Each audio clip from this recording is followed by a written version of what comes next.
नमस्ते मित्रों, अभी मैं आपके लिए लाया हूँ दिगंत के पाठ एक बातचीत के गद्य खंड से संबंधित लघु उत्तरीय प्रश्न जो आगामी होने वाली परीक्षा के लिए महत्वपूर्ण है।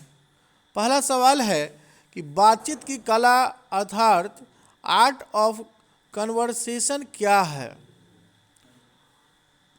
बातचीत की कला अर्थात आर्ट ऑफ कन्वर्सेशन क्या है, इसके बारे में जानेंगे। इसका उत्तर है कि प्रस्तुत निबंध में वाक शक्ति की महत्ता तथा आर्ट ऑफ कन्वर्सेशन के आकर्षण शक्ति को प्रतिबिंबित किया गया है।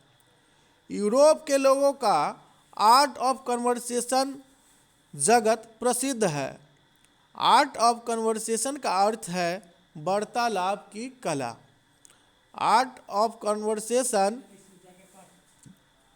के हुनर को बराबरी स्पीच और लेख दोनों नहीं कर पाते।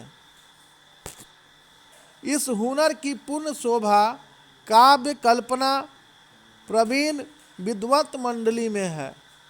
इस कला के माहिर व्यक्ति ऐसे चतुराई से प्रसंग छोड़ते हैं कि श्रोताओं के लिए बातचीत कर्णप्रिय तथा अत्यंत सुखदायी होते हैं। सुहृद गोष्ठी इसी का नाम है। सुहृद गोष्ठी की विशेषता है कि वक्ता के वाक चातुर्य का अभिमान या कपट कहीं प्रकट नहीं हो पाता तथा बातचीत की सरसता बनी रहती है।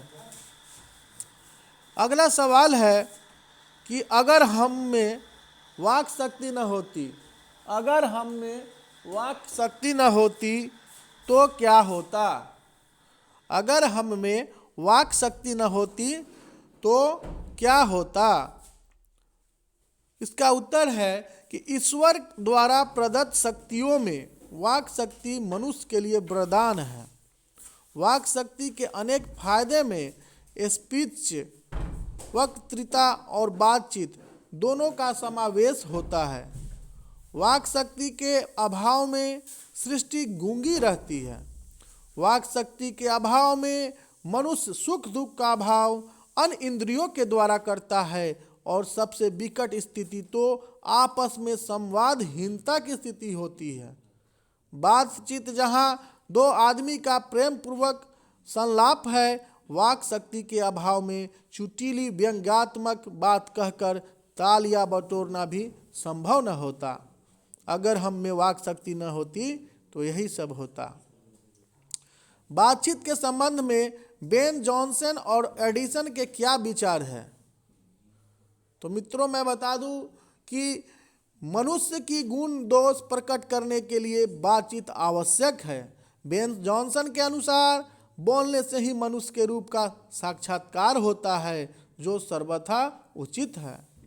एडिसन के मतानुसार असल बातचीत सिर्फ दो व्यक्तियों में हो सकती है, जिसका तात्पर्य यह हुआ कि जब दो आदमी होते हैं तभी एक दूसरे के सामने दिल खोलते हैं। तीसरे की उपस्थिति मात्र से ही बातचीत की धारा बदल जाती है। तीन व्यक्तियों के बातचीत की मनोवृत्ति के प्रसरण की यह धारा बन जाती है, मानो उस त्रिकोण की तीन रेखाएं हैं। बातचीत में जब चार व्यक्ति लग जाते हैं तो वेद कलुफी का स्थान फॉर्मेलिटीज ले लेती है। इस प्रकार बातचीत के संबंध में बेन जॉनसन और एडिसन ने अपना विचार व्यक्त किया है। अगला प्रश्न है, राम रमौवल का क्या अर्थ है। राम रमौवल का क्या अर्थ है। तो केवल बातें करना, केवल, इसका उत्तर है केवल बातें करना। दो से अधिक लोगों के बीच बातचीत केवल राम रमौवल कहलाती है। राम रमौवल का अर्थ है कि दो से अधिक लोगों के बीच बातचीत केवल राम रमौवल कहलाती है।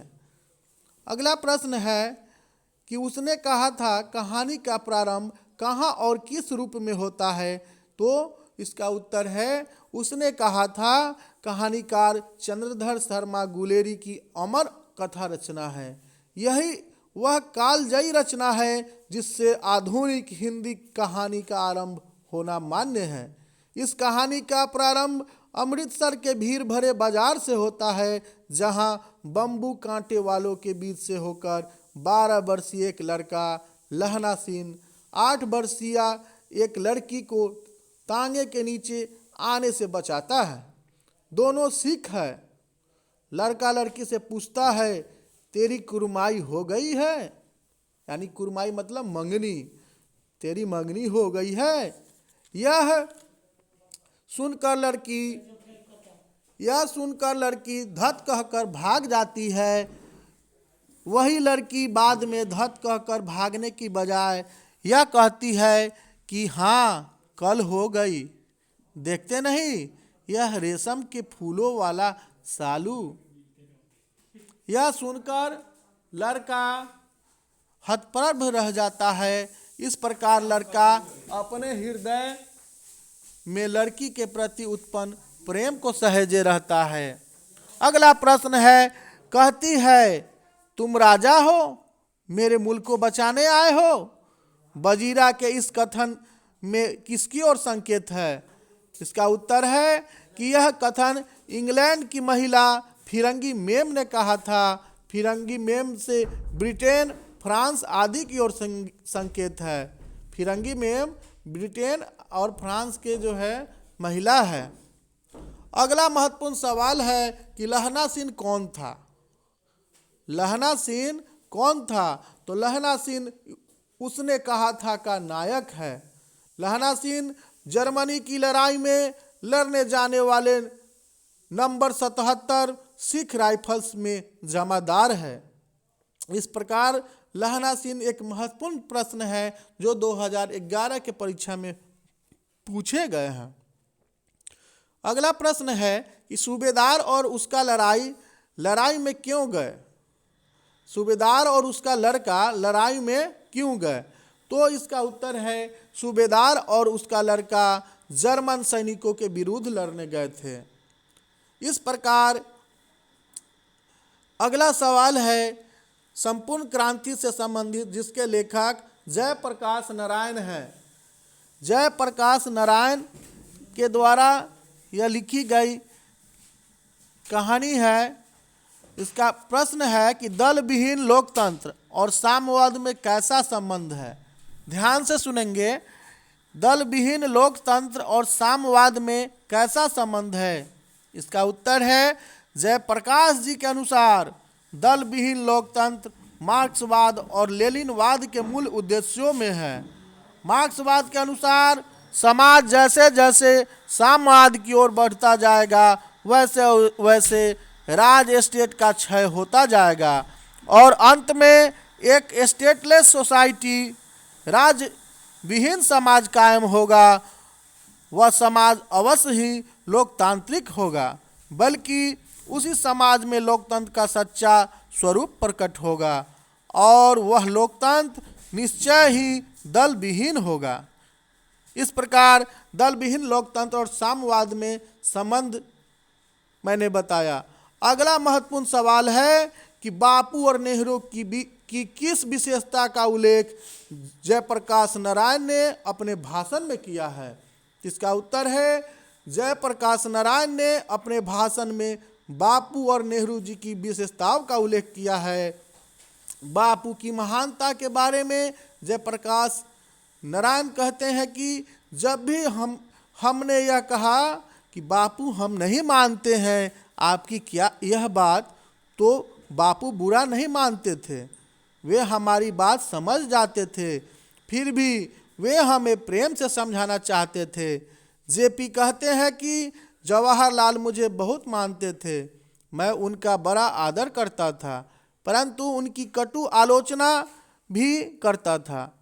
उनमें बड़प्पन था, वे हमारी आलोचनाओं का बुरा नहीं मानते थे। मेरा उनके साथ जो मतभेद था वह परराष्ट्र की नीतियों को लेकर था। इस प्रकार बापू और नेहरू की विशेषताओं का उल्लेख जयप्रकाश नारायण ने अपने भाषण में किया है। अगला महत्वपूर्ण सवाल है कि भ्रष्टाचार की जड़ क्या है, इसे दूर करने के लिए क्या सुझाव देंगे? इसका उत्तर है, आज़ादी के बाद जो स्वराज मिला उससे जयप्रकाश खुश नहीं थे। आज़ादी के बाद भी भ्रष्टाचार की जड़ें और मजबूत हुई है। बगैर घूस या रिश्वत दिए जनता का कोई काम नहीं होता। शिक्षा संस्थाएं भी भ्रष्ट हो गई है। भ्रष्टाचार संबंधी जेपी के विचार उचित है। भ्रष्टाचार को जल मूल से नष्ट करने हेतु व्यवस्था में परिवर्तन लाना होगा। किरानी राज खत्म करना होगा। नौकरशाही को जड़ मूल से नष्ट करना होगा। आज के नौकरशाह अभी भी अपने को जनता का सेवक नहीं समझते। वे अपने को सरकारी कर्मचारी मानते हैं। जो गुलामी के समय उनकी सोच थी वही आज भी वर्तमान है। नौकरशाहों को जनता का सेवक समझना होगा, तभी भ्रष्टाचार को दूर किया जा सकता है। तो भ्रष्टाचार की जड़ यही है। इसे जड़ करने के उपाय को मैंने बताया। अगला सवाल है कि गांधी जी के शिक्षा संबंधी आदर्श क्या थे। गांधी जी की दृष्टि में अक्षर ज्ञान ही इस उद्देश्य प्राप्ति का एक साधन मात्र है। जो बच्चे जीविका के लिए नए साधन सीखने के इच्छुक है, उनके लिए औद्योगिक शिक्षा की व्यवस्था करने का गांधी जी ने निर्णय किया।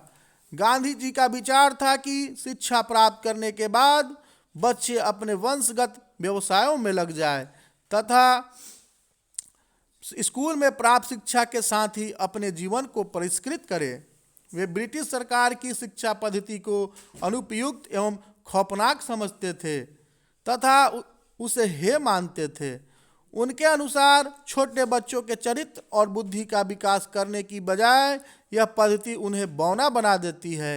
उनका मुख्य उद्देश्य यह था कि बच्चे ऐसे पुरुष और महिलाओं में संपर्क में आए जो सुसंस्कृत और निष्कलुष चरित्र के हो।